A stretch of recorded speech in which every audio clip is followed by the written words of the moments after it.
In this module we will be adding routes to our destination sets.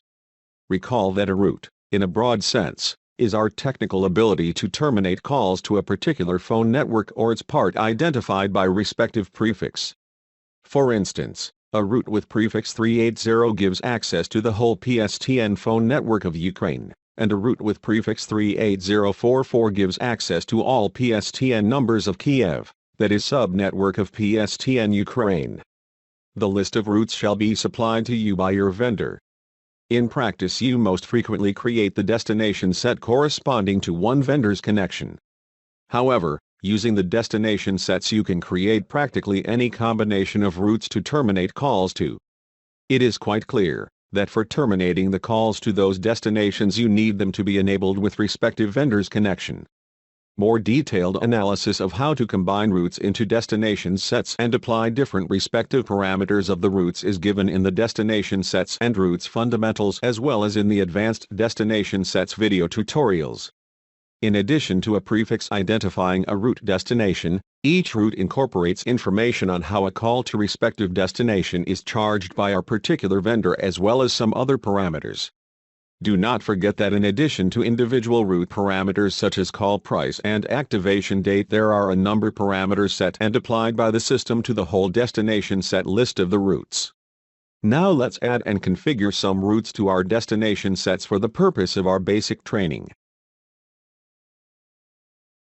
To open new routes for a particular destination set, click on the Open Routes link next to the appropriate destination set entry. Let's first open routes for Green Telecom destination set. In this training we are adding routes one by one, but you can also import routes in bulk. Press the Add button to add new individual route. In this field you need to specify the prefix of the new route. The prefix and other parameters of the route are to be received from your vendor. Set the activation date. The route will be activated from the date specified in this field.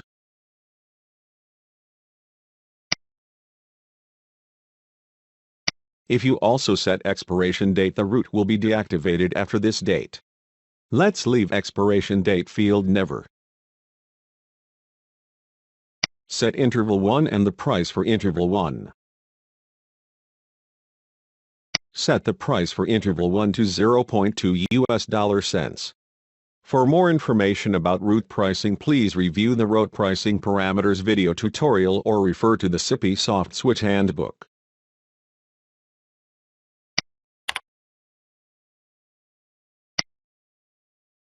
The same way you can specify interval n and the price of interval n. Let's leave interval as it is, 1 second, and set a price of 0.15 cents per second.